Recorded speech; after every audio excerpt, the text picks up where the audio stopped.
28 जून 2026 रोजी नियोजित असणारी टीईटीची परीक्षा पेपर फुटीमुळे कॅन्सल होते. त्यानंतर पुढच्या 2 ते 3 दिवसांमध्ये असं नोटिफिकेशन येतं की यानंतरची जी टीईटीची परीक्षा आहे ती ऑनलाईन स्वरूपात होईल आणि त्यानंतर पुढच्याच काही दिवसांमध्ये एक पत्रक व्हायरल होतं ज्याच्यामध्ये महाराष्ट्र राज्य परीक्षा परिषद जे आहे ते म्हणतं की या परीक्षा आम्ही आता हळूहळू IBPS कडे देतोय. तर या सगळ्या घडामोडीमध्ये जर खरंच IBPS कडे टीईटीची परीक्षा गेली तर नेमका काय बदल होईल या व्हिडिओच्या माध्यमातून आपण समजून घेऊया.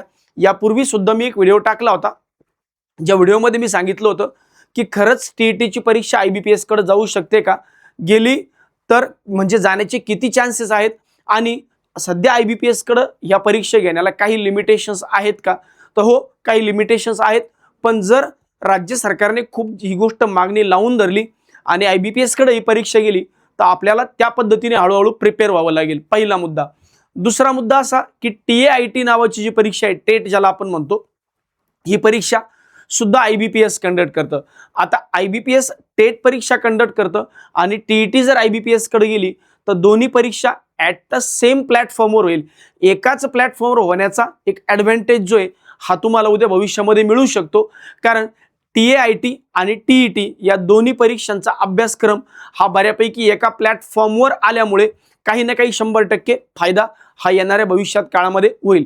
पण पहिला मुद्दा असा येतो की मग आता जी परीक्षा कॅन्सल झाली ती रिएक्झाम होते, तर त्या रिएक्झाममध्ये काही पॅटर्न बदलेल का, किंवा परीक्षेमध्ये विचारण्याचे क्वेश्चन्स बदलतील का, किंवा क्वेश्चनची लेंथ बदलेल का, डिफिकल्टी लेवल बदलेल का.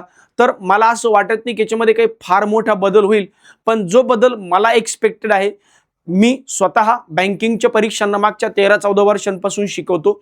सोबत TAIT 2022-23 ची परीक्षा मी दिली होती, त्याच्यामध्ये मला 154 मार्क्स होते आणि TAIT 2025 ची परीक्षा मी दिली ज्याच्यामध्ये मला 167 मार्क आहेत. तर ओव्हरऑल हा माझा अनुभव वापरून मी काही मुद्दे जे तुमच्या समोर मांडण्याचा प्रामाणिकपणे प्रयत्न करतोय. व्यवस्थित पद्धतीने समजून घ्या की खरंच जर IBPS कडे टेट परीक्षा आली तर मग नेमका परीक्षेमध्ये काय बदल होऊ शकतो किंवा काय पॅटर्न मध्ये बदल होऊ शकतो समजून घ्या. व्यवस्थित पद्धतीने इत्यंभूत पद्धतीने माहिती घ्या आणि त्यानंतर मग स्वतःला जज करा किंवा मला जज करा. आता पहिल्यांदा आपण हे समजून घेऊया की पेपर पॅटर्न नेमका कसा असतो. तर बघा, जे उमेदवार 1ली ते 5वी पर्यंत शिक्षक होऊ इच्छितात, म्हणजे ज्यांना 1ली ते 5वी शिक्षक व्हायचे, अशा उमेदवारांसाठी शैक्षणिक पात्रता काय असते. तर यासाठी मी अगोदरच्या व्हिडिओमध्ये पण सांगितलं होतं की शैक्षणिक पात्रता असते तुमचं 12वी झालं असावं, त्यानंतर DED झालेलं असावं, डिप्लोमा इन एज्युकेशन, आणि त्यानंतर तुम्ही TET पेपर 1 उत्तीर्ण असावं. आता TET पेपर 1 उत्तीर्ण असावं म्हणजे नेमका त्या पेपरमध्ये काय काय असतं. तो पेपर असतो 150 मार्कांचा आणि 2.5 तासांचा यासाठी सॉल्व्ह करायला वेळ असतो. मग त्या 150 मार्कांमध्ये 5 विषय असतात आणि प्रत्येक विषयाचे 30 गुण आणि 30 प्रश्न, असे 150 प्रश्न 150 गुण. याच्यामध्ये पहिला पेपर असतो किंवा पहिला जो विषय तो आहे चाइल्ड डेव्हलपमेंट अँड पेडॉलॉजी, म्हणजे बाल अध्यापन, बालविकास आणि मानसशास्त्र किंवा अध्यापन शास्त्र. त्यानंतर पुढचा विषय असतो 2 भाषा, मग 2 पैकी कुठली एक भाषा तुम्ही निवडू शकता.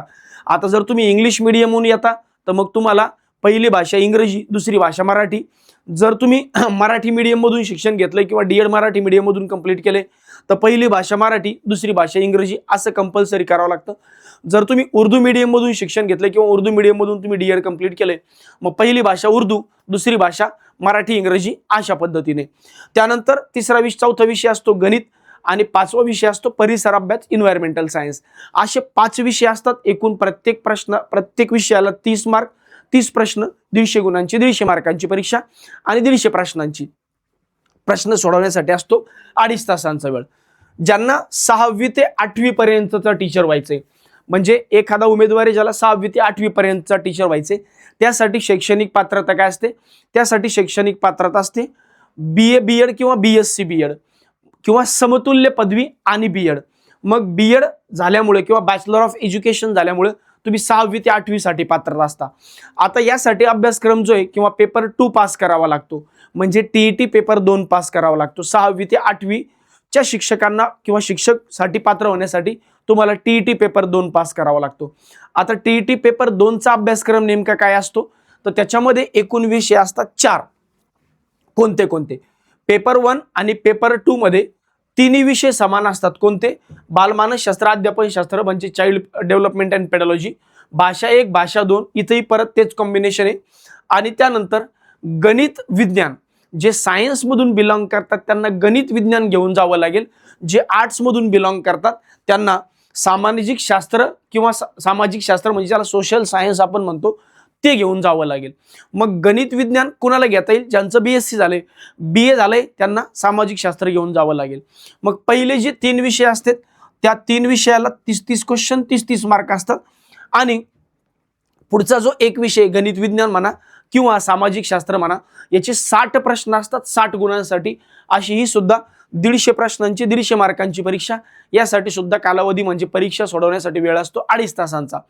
आता याच्यामध्ये किंवा पहिला पेपर असेल किंवा दुसरा पेपर असेल, हे दोन्ही पेपर कम्प्लिटली ऑब्जेक्टिव्ह टाईपचे असतात. MCQ, याला 4 ऑप्शन्स असतात.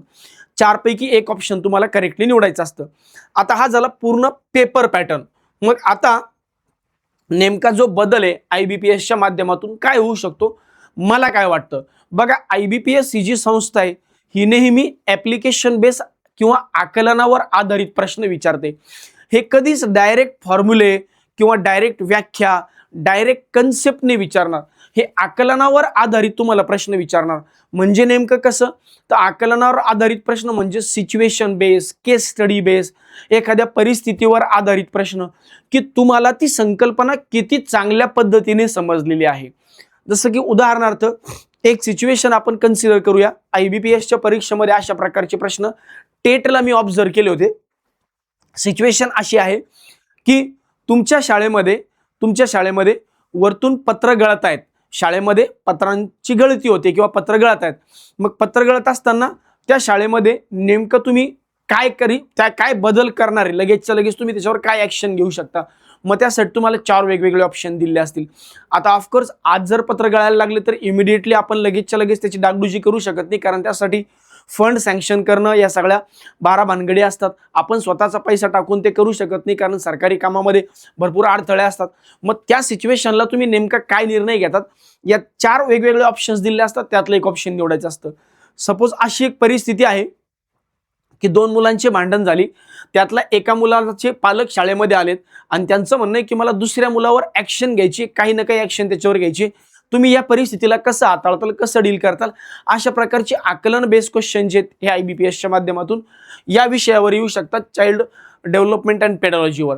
मग नेमका IBPSचा पॅटर्न कसा असतो आणि सुरुवातीला राष्ट्रीय परिषदेचा पॅटर्न जो आहे तो नेमका राज्य परिषदेचा पॅटर्न जो आहे तो नेमका कसा होता याबद्दल थोडं समजून घेऊया. तर बघा, या विषयावर पहिल्यांदा सध्याचा जो पॅटर्न आहे तो व्याख्या सांगा, सिद्धांत सांगा, मानसशास्त्रावर आधारित थेट प्रश्न विचारले जायचे. पण आता मात्र तसे प्रश्न विचारले जातील याची गॅरंटी कमी आहे. जर ही परीक्षा IBPS कडे गेली तरचा हा मुद्दा चाललाय. तर प्रश्न परिस्थितीवर आधारित, केस स्टडीवर आधारित, सिच्युएशन बेसवर आधारित तुमची निर्णय क्षमता टेस्ट करणारे क्वेश्चन्स असतील अशा पद्धतीने. जर मराठी आहे तर सध्या सरळ व्याकरणावर प्रश्न विचारले जातात. व्याकरणावर आधारित म्हणजे हा खालीलपैकी कोणता समास आहे अशा पद्धतीचे क्वेश्चन. भविष्यात जर टेट परीक्षा IBPS कडे गेली तर त्याच्यावरचे प्रश्न डायरेक्ट न विचारता थोडेसे इनडायरेक्ट पद्धतीने विचारले जातील. चुका शोधा, त्यानंतर तुम्हाला एक 5 स्टेटमेंट देतील, त्या स्टेटमेंटवर आधारित जे त्यांचं रिअरेंजमेंट करा त्यांच्या योग्य क्रमानुसार. त्यानंतर तुम्हाला रिकाम्या जागा भरा, उदाहरणावर आधारित क्वेश्चन विचारले जातील. तर अशा प्रकारचे क्वेश्चन जे ते मराठी किंवा इंग्रजीमध्ये विचारले जाऊ शकतात, कारण इथं ग्रामरपेक्षा जास्त रीडिंग कॉम्प्रिहेन्शनवर आणि तुमच्या भाषेच्या प्रभुत्वावर जास्त भर दिला जाईल, ग्रामरपेक्षा जास्त. त्यानंतर गणित जे तर गणितावर थेट प्रश्न न विचारता जे दैनंदिन जीवनातले जे प्रश्न आहेत, टॉपिक आहेत आपल्या, जसं की बेरीज वजाबाकी गुणाकार भागाकार ज्याला आपण बॉडमॉस म्हणतो.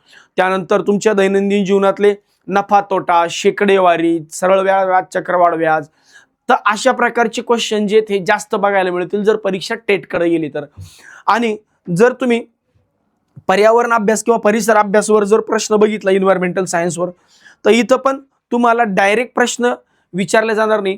थोडेसे आकलनावर आधारित प्रश्न, जसं की इतिहासावरचा प्रश्न असतील, भूगोलावरचे प्रश्न असतील, तर सध्याची भौगोलिक परिस्थिती याच्यावर प्रश्न विचारल्या जास्तीत जास्त जातील. बाकी ओव्हरऑल पॅटर्नमध्ये काय बदल होईल का, तर बघा या 150 प्रश्नांमध्ये कुठलाही बदल होणार नाही. म्हणजे त्या त्या टॉपिकला तेवढेच प्रश्न, त्या त्या विषयाला तेवढेच प्रश्न, तेवढाच वेळ, तेवढाच प्रत्येक विषयाचं वेटेज अशा पद्धतीने असणार आहे. पण मात्र प्रश्न विचारण्याच्या पद्धतीमध्ये थोडाफार जो बदल आहे तो अपेक्षित आहे.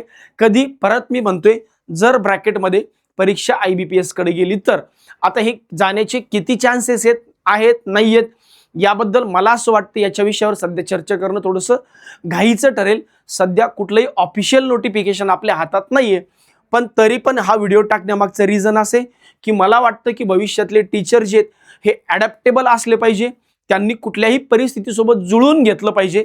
आणि आता जर तशी उद्या भविष्यात तशी परिस्थिती आलीच तर त्या परिस्थितीसाठी थोडं थोडं आतापासून तयार असलं पाहिजे. आपण अशी एक पिढी घडवायला चाललोय जी पिढी आपल्यापेक्षा खूप पुढचा विचार करते, तर त्यांच्यासोबत आपली विचार करण्याची ॲबिलिटी डेव्हलप झाली पाहिजे. म्हणून ॲडॅप्टेशन स्किल जे ते आपल्यामध्ये असलं पाहिजे. मान्य तुम्ही खूप अभ्यास केलाय, खूप मेहनत तुम्ही जुन्या अभ्यासक्रमावर घेतली, तर तो अभ्यासक्रम बदलणार आहे का? तर अजिबात तो बदलणार नाही. तुमच्यासोबत कुठलाही अन्याय होणार नाही. पण जर परीक्षा घेण्याचा एक जो आपण म्हणतो की संस्था जर बदलली तर थोडेफार बदल होणं अपेक्षित असतं, यात कुठलीही शंका नाही. तर तेवढं अनुकूलन जे ते आपल्याला ॲडॅप्टेशन जे आपल्याला आपल्यामध्ये घडवावं लागेल. कारण भविष्यात आपण अशा पिढीचे शिक्षक होतोय जे तुम्हाला वर्षाला बदललेले दिसतील. कारण एवढी फास्ट जनरेशन होत चालली, AIचं जग आहे, यांचे विचार कॉन्स्टंटली बदलतात. तर त्या हिशोबाने आपल्याला सुद्धा त्यांच्यानुसार बदलावं लागेल.